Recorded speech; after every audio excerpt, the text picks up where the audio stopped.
Разбираем, что такое сильная и слабая мука. Какая нужна мука для хлеба на закваске. Всем привет! С вами Регина Кутинская. Друзья, сегодня я коснусь теоретического вопроса по теме хлебопечения на закваске. Кто тоже занимается выпечкой, уже знает, что одними рецептами тут все не ограничивается. Нужно изучать теорию, понимать, какие факторы влияют на качество хлеба, чтобы всегда получался результат, который нас будет радовать. И одним из таких по-настоящему важных факторов является мука. Про нее можно обсудить очень многое. Качество, виды, сорта муки, но сразу все не охватить. И поэтому мы будем разбирать эту тему постепенно. В этом видео я остановлюсь более подробно на том, какой силы бывает мука и как это влияет на наш хлеб. Это важный параметр, хотя о нем далеко не всегда упоминают в рецептах и технологии приготовления. И если касаться формового хлеба, то этот момент действительно можно опустить, так как края формы помогают тесту держаться, не расползаться. Но с подовым хлебом, который выпекается без формы, дело обстоит совсем по-другому. К примеру, мы берем готовый, выверенный рецепт, делаем абсолютно все, как в нем указано. А в итоге вместо пышной круглой булочки получаем плоский блин. И совсем непонятно, в чем дело, почему все пошло не так. Вот тут как раз хорошо было бы знать, какой силы была мука в исходном рецепте. Что такое сила муки? Этот параметр определяется количеством белка. И муку обычно делят на слабую, в которой содержится мало белка, 8, 9 или 10%, и сильную, в которой, соответственно, много белка, 13, 14 и даже 16%. Здесь нет очень строгого разделения, и условно можно выделить даже муку средней силы, в которой от 11 до 13% белка. Потому что 12% белка – это уже не слабая мука, но и сильной ее назвать сложно. На упаковке с мукой всегда пишут БЖУ, обычно в граммах на 100 грамм муки.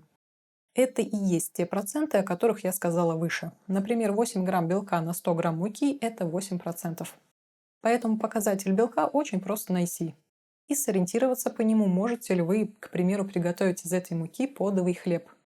Если там 8-9 грамм белка на 100 грамм продукта, то с подовым хлебом будут сложности.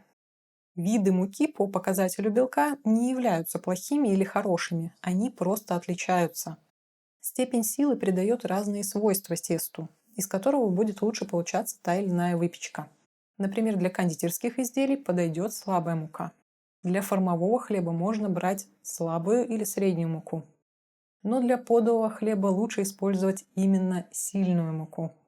Чтобы понимать разницу в этой градации, конечно, необходим опыт взаимодействия с разной мукой. И я поясню основные свойства слабой и сильной муки, чтобы знать, что от них ожидать при приготовлении хлеба.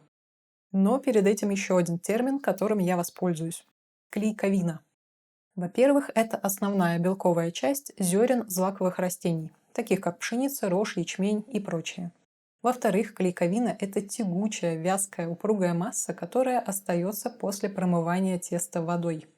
Можно провести эксперимент. Взять тесто, промыть его хорошенько в воде.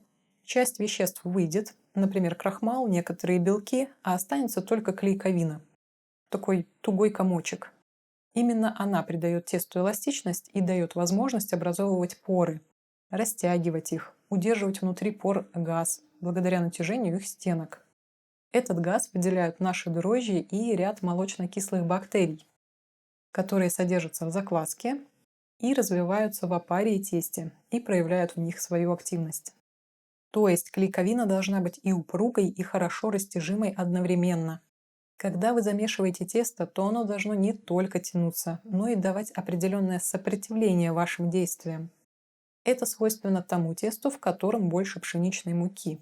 У ржаной муки немного другой состав, поэтому эластичная клейковина у ржаного теста не развивается.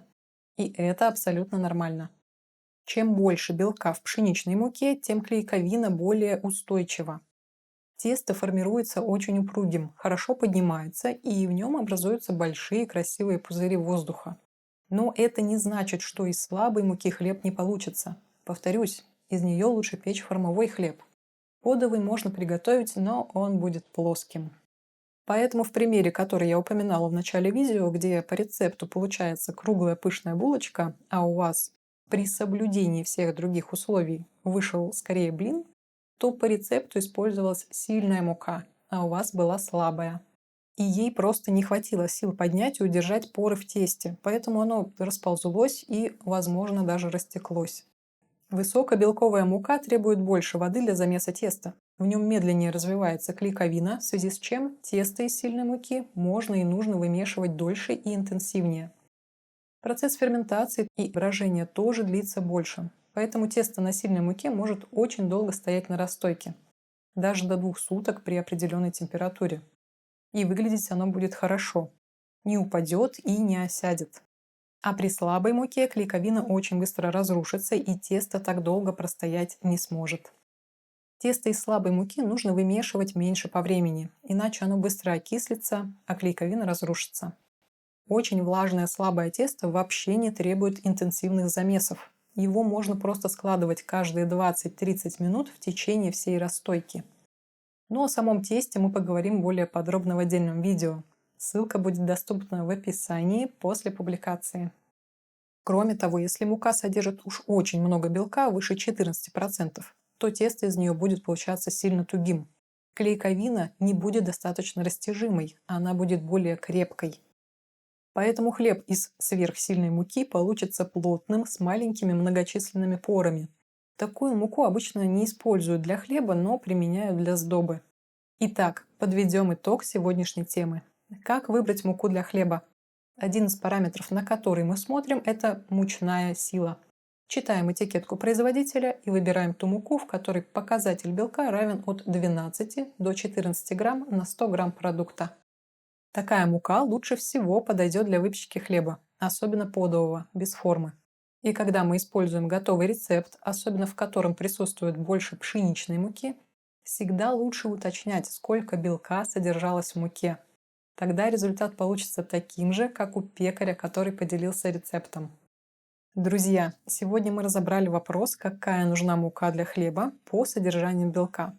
Но также есть и другие моменты, на которые необходимо обращать внимание при выборе муки. Их мы будем рассматривать в других видео. Ссылки по мере выхода роликов я добавлю в описание под этим видео. А сейчас там вы сможете найти ссылки на рецепт пшеничной и ржаной закваски, а также хлебного плейлиста, где есть другая полезная информация и рецепты хлеба. Друзья, обязательно подписывайтесь на канал, ставьте лайки, оставляйте комментарии и вопросы под этим видео и нажимайте колокольчик, чтобы ничего не пропустить.